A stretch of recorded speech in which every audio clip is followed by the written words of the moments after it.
Technology has brought many benefits to both our personal and our professional lives. It's revolutionised the capabilities of businesses, business owners and employees.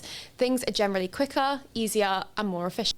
But that, of course, doesn't come without its dangers, and businesses must consider whether their cybersecurity is up to scratch.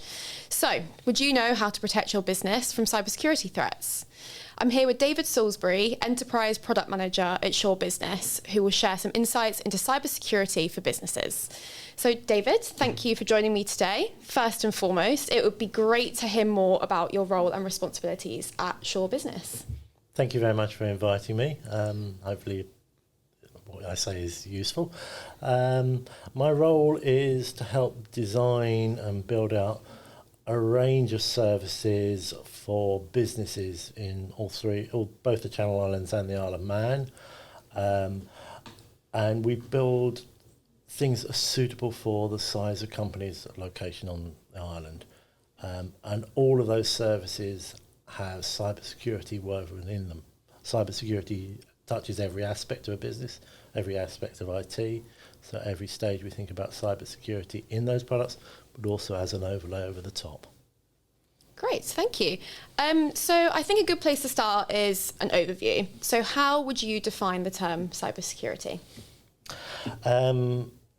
Basically, it's everything across the business, as I said a moment ago. Every aspect of IT has an element of cybersecurity.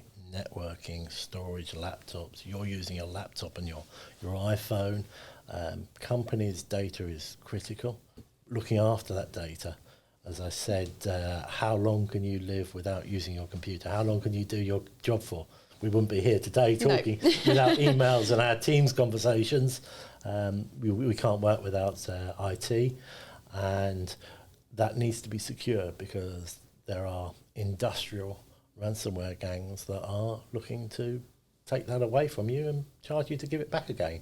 Yeah, absolutely. So considering that, what do you feel companies need to do to protect themselves from those threats? One of the things I always say is you can't go and buy 2 boxes of cybersecurity. It's not something that comes in a packet on a shelf or something like that. You need to have a framework and a structure and look at your cybersecurity across the company and make sure that everything is working well. There's various frameworks. Smaller companies, probably Cyber Essentials, which is a government-backed scheme, is a very good framework to look at.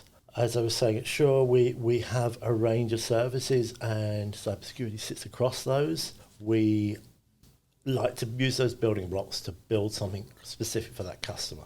That includes backup, firewalls, Cyber Essentials, all the security that's in Microsoft these days.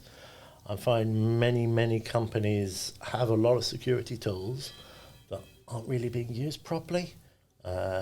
It's warfare out there. It's an arms race between the hackers and yourselves as a company, and every day it moves it forwards. You need to make sure that these security tools are working correctly and giving you the right level of protection, but also not stopping you doing business. It's always a balance. You need to be able to work. You don't want to be prompt with enter your password every 2 minutes, but you also need to make sure that you've got the right authentication in place that only you can get the data, because if somebody else gets into your emails and starts emailing your customers as you, your reputation's damaged. Absolutely. Yeah. So it's very important. Even if you're a small company, your reputation is what keeps you in business. And you I can't expect a law firm, a building firm, whatever they may be, to be experts in cybersecurity. Don't come asking me for tax advice or how to build a house. I can't help you. You as your business, you focus on doing that. We try and simplify everything. It's a theme we've got running in the business at the moment. Simplify. We will look after that for you. We will simplify your business processes. We can simplify the cloud for you, simplify phone systems. One company that can look after everything for you.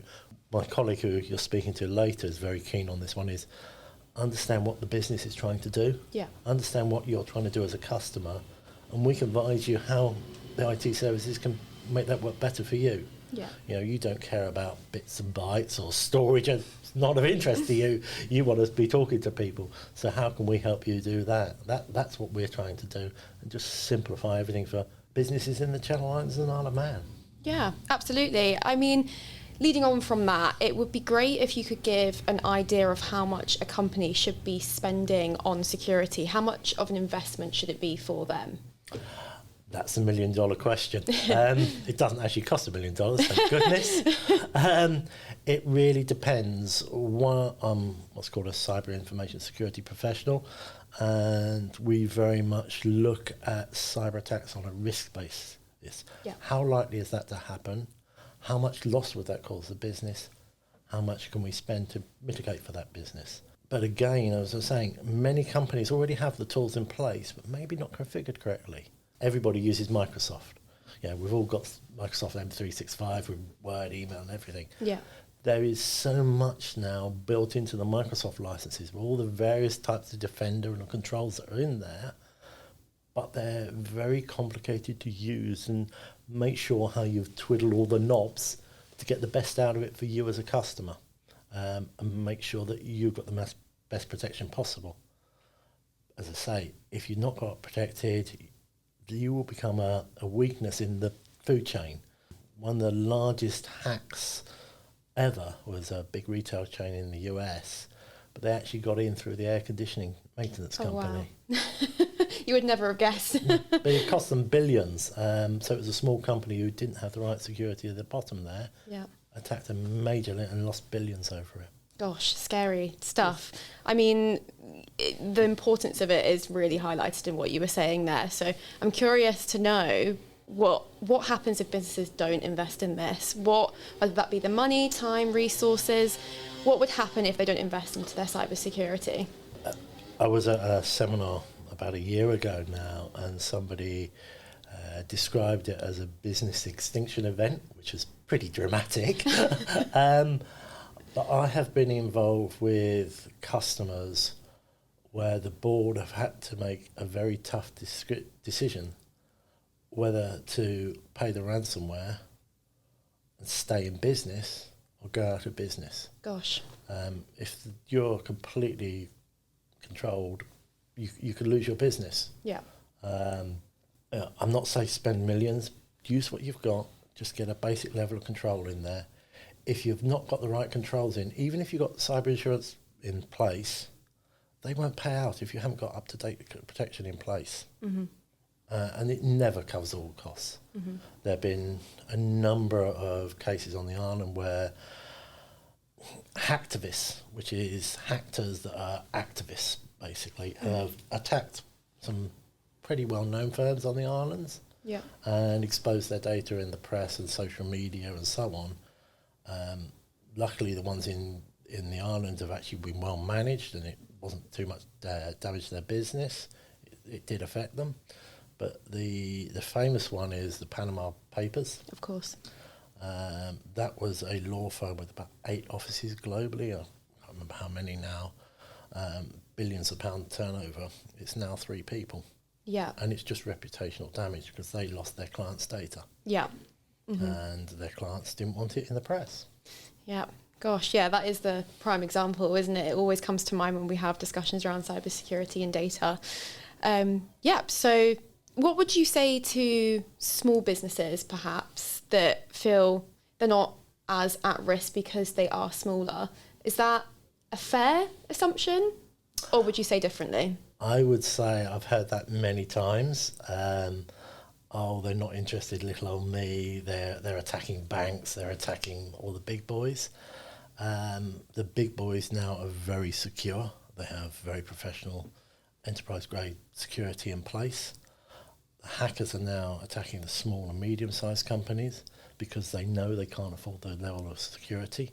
The tools are there, but they might not be as well prepared. Yeah.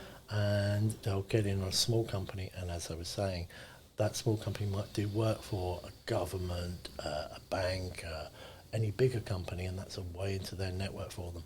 I heard recently of one case where somebody hacked a company, used the Wi-Fi from that company to jump to the Wi-Fi of the company next door. Gosh. And hacked into the company next door from the Wi-Fi. Chain of hacking. Yeah, these people are very clever. They make a lot of money, so they're highly motivated, and they're normally based in parts of the world where they have these IT skills, but they have not a way of earning that kind of living and that kind of salaries. So they've got to use their skills somewhere to make a living. Yeah. Hacking is a good living for them. Yeah. Oh gosh. Well, all the incentive there for them to do it as well. So all the more reason to be careful. Yeah. I'm curious because you touched on before about the kind of built-in security measures that the software products that we use generally have nowadays. So do we already have that layer of cybersecurity already there through passwords, Face ID, two-factor authentication? Is it enough, in your opinion? There are enough tools there. They're often not fully implemented or consistently controlled. The passwords now, Face ID, all the authentication processes are in place. A lot of customers we find have legacy systems that they want to upgrade but haven't quite got round to yet. And often that is the critical system for the company. You know, it's been there for 10 years. It's the accounting system, it's the order processing system. It's a huge job to upgrade it, but because it's an older system, it might not have the security in place. Yeah. There are ways of overlaying security on those legacy systems and protecting your crown jewels. So the tools are there. It's just a matter of being sensible about them. One of the sets of guiding principles in cybersecurity is confidentiality, integrity and availability. Yeah. I tend to spin that around the other way. I think availability is the key aspect. If you've got passwords and it takes you 10 minutes to get into an application, you're not going to use it. You're going to find a way around it. So availability has got to be key. Mm-hmm. But you still need to have enough controls in there to keep that data confidential so other people can't get at it. Integral, so that maybe a rogue employee comes in and starts adjusting data, or because they're upset about something or other, they change some CVs or change some publicity. That integrity needs to be there. But first of all, you need to be able to use the data, because otherwise you're going to find a way around that any security is in there. Mm-hmm. It's important to keep those three guiding principles in place. Yeah, great. Well, I think what we can take away from that discussion is that cybersecurity is a continuously terrifying topic, but there are ways around it, ways to protect yourself, working with businesses like Sure Business to protect yourself as an organisation, and we can fight off the hackers. Hopefully we're there to help our customers. We're based in the islands. We have a vested interest in all the companies in the islands because we're part of this island community. We want to make sure we all continue forward and keep the reputation of the Channel Islands as positive it has been. Absolutely. Well, it's a great note to end on. Thank you so much for joining me today, David. It's been great to chat with you. Thank you. It's been very nice talking to you.